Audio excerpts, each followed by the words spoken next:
Junto a la producción y el aporte de toda la gente que a través de redes sociales aporta mucho para que nosotros podamos dialogar en el programa, ahondar en temas importantes, hoy elegimos hablar de lo que es el turismo religioso. Un turismo, como lo contaba Eugenia en el comienzo del programa, que está en auge, que fue creciendo, que incluso en esta nueva modalidad de vida post pandemia que estamos teniendo a nivel mundial, ha crecido mucho.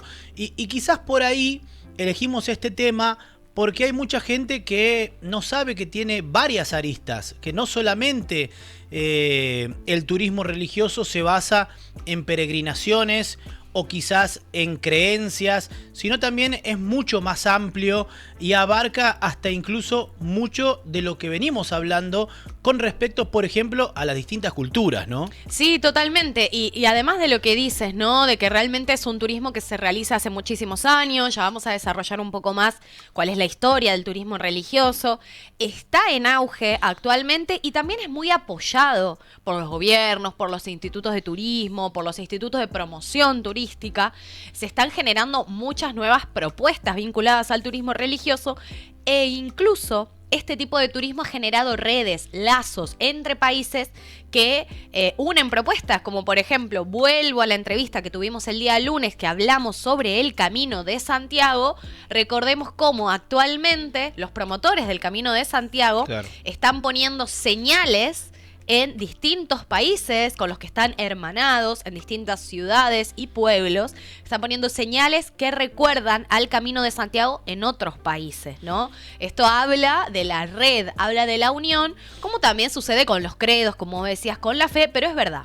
No solamente hablamos de creencia cuando hablamos de turismo religioso, pues, y esto es algo que creo que desde el miércoles de tendencia lo venimos viendo, viene sucediendo, los tipos de turismo se entrecruzan, se unen, hay lugares donde se chocan. Yo personalmente creo que el turismo religioso está ampliamente relacionado con el turismo cultural y el turismo de bienestar. Claro, exactamente. Específicamente, cuando uno habla de turismo religioso, lo primero que se le viene a la cabeza, o quizás que tiene mayor conocimiento, es el turismo de peregrinación, en donde las personas eligen un lugar para hacer culto a algún movimiento o a algún ente, pero también existe dentro del turismo religioso otros tipos de generadores de turismo religioso, como por ejemplo el cultural, como marcaba muy bien Eugenia, que va de la mano ya en una amplia carpeta y prospecto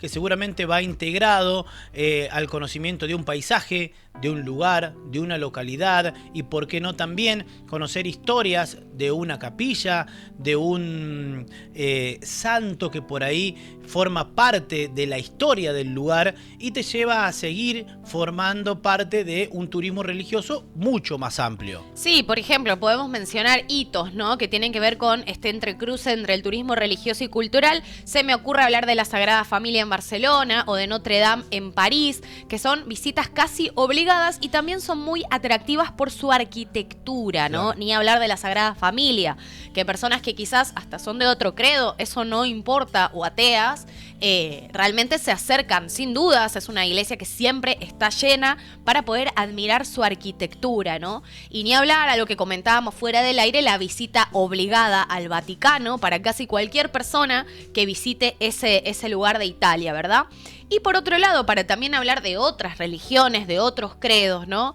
Yo lo relacionaba también con el turismo de bienestar, porque se utiliza mucho, sucede muy a menudo, retiros espirituales en distintos templos, ya sean budistas o de otras religiones también, en India, en China o en Japón. Exactamente, nosotros hemos hablado a lo largo de todo este tiempo en este nuevo sistema de vida que tenemos después del COVID, el turismo de bienestar. Y creo que ahí se hace mucha hincapié, no sé si está bien dicho, pero lo que quiero decir es que el turismo de bienestar va de la mano con el turismo religioso por las creencias, buscar la salud mental, un espacio de tranquilidad, un espacio de relajación, que también puede ir de la mano con los templos, con los lugares y por qué no con las ciudades que te invitan a poder generar este momento en donde uno, de la mano del turismo y también del turismo religioso, empieza a buscar cada vez más, ¿no? Sí, les voy a contar un poco sobre la historia del turismo religioso porque también nos va a abrir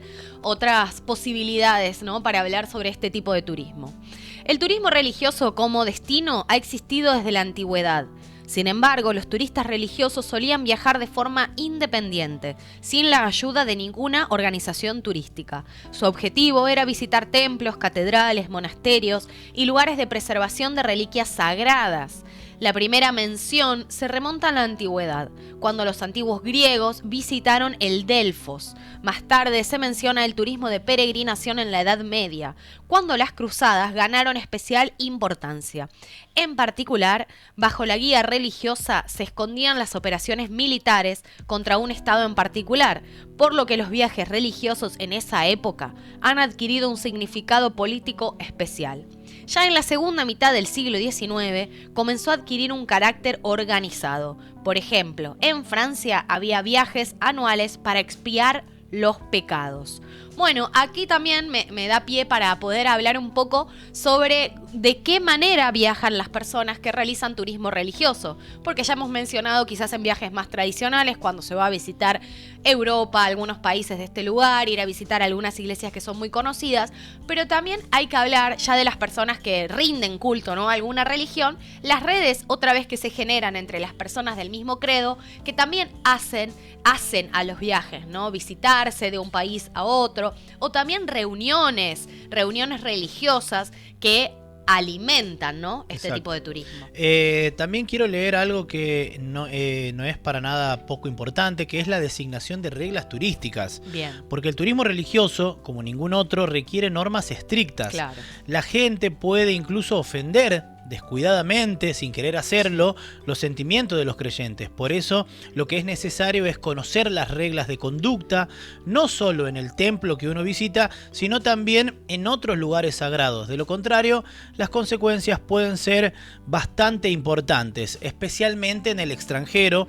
Por ello, para evitar problemas, es necesario explicar siempre a los turistas las normas de conducta en un sitio determinado para, obviamente, no generar esa falta de respeto que seguramente será indirecta, pero al no conocer la historia y quizás las normas que esta historia religiosa demanda, por ahí el turista puede quedar mal parado. Eso es un dato que siempre hay que tener en cuenta. Sí, totalmente. Recuerdo que en algún viaje curioso que hemos realizado hemos hablado sobre algunos templos en los que hay que tener especial cuidado con esto. Sucede mucho quizás en religiones musulmanas, que quizás son más estrictas y que reciben visitas, los templos reciben visitas de todas partes del mundo, que realmente es necesario, como decía Augusto, informarse acerca de qué cuidados hay que tener, los pasos a seguir, y ni hablar, ya yendo a una generalidad más grande, ¿no?, el cuidado que también hay que tener con lo arquitectónico, con el lugar que se pisa, el lugar que se toca, la pieza que se mueve.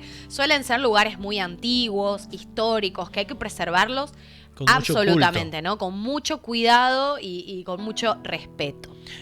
Características del turismo religioso. Por ejemplo, para organizar visitas religiosas es necesario tener en cuenta los siguientes aspectos: la dirección del tour, principalmente, la dirección de la visita, que se determina en base a la fe que tenga el turista o al lugar específico que deba visitar. Eso es algo que Eugenia recién remarcaba de manera casi perfecta. Por lo tanto, los operadores turísticos y los agentes de viajes deben estar muy bien orientados. Ese es otro tema. El agente turístico, para realizar el turismo religioso, tiene que estar muy bien preparado, porque si no también puede caer en los mismos errores que el mismo turista. Y también las direcciones disponibles, y también ser capaces de ofrecer al turista el producto adecuado según la creencia de cada una de las personas. Insisto en que el turismo religioso es un turismo cada vez más buscado, pero que también te obliga a estudiar mucho la cultura de cada lugar a donde vas a visitar para poder seguir ejerciendo este turismo. Sí, totalmente. Y vuelvo a traer el Camino de Santiago porque aquí también se da un fenómeno muy particular. Es una peregrinación muy conocida. Hay otras, hay muchas peregrinaciones, ¿no? Pero esta es realmente muy conocida. Y también traigo la reflexión que tuvimos esta semana sobre que realizar el Camino de Santiago es como un acto de fe en sí mismo, no importa cuál sea tu credo, cuál sea tu religión. Es una invitación a hacer turismo religioso, pero que te pone en un lugar en el que uno mismo va a ir encontrando, ¿no? Las respuestas, el porqué, el motivo. Mucha gente se acerca nada más ni nada menos que por el hecho de hacer una larga caminata. Los amantes del trekking realmente se visitan lugares naturales muy hermosos también. Y podemos chequear con personas que lo han realizado este camino cómo el mismo trayecto te va llevando a la reflexión, a la introspección, que es algo que se busca, ¿no? En todo credo, en toda filosofía y en toda religión. Para cerrar, me gustaría invitarlos a que viajemos un ratito a la provincia de Mendoza, en el litoral argentino, para seguir hablando un poco de turismo religioso, ¿no? Porque con la activación turística se ha propuesto desde la cartera de turismo extender los fines de semana de feriados para poder realizar, ¿no?, la actividad turística, generando un fenómeno que antes de la pandemia no se contemplaba, lo venimos hablando a menudo, ¿no? La cantidad de movimiento que hay en los fines de semana largos en este país, ¿no? Mendoza tiene mucho turismo cultural y religioso que ofrecernos. Entre los sitios con mayor concurrencia de público actualmente se encuentran, por ejemplo, Iglesia y Calingasta.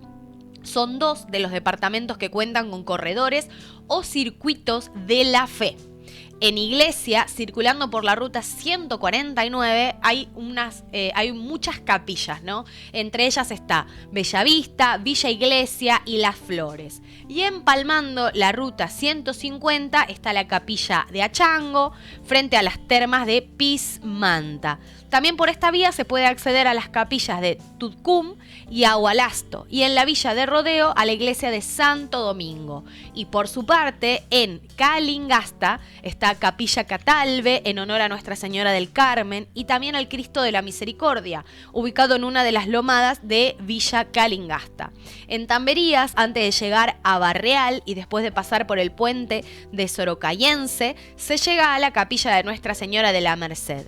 Y en Tocota se puede visitar el Cristo de más de 10 metros enclavado en la zona. Son muchísimos los puntos a visitar en esta provincia vinculados al turismo religioso y, como te decía, cada vez son más las redes que se generan entre provincias y entre países de turismo religioso.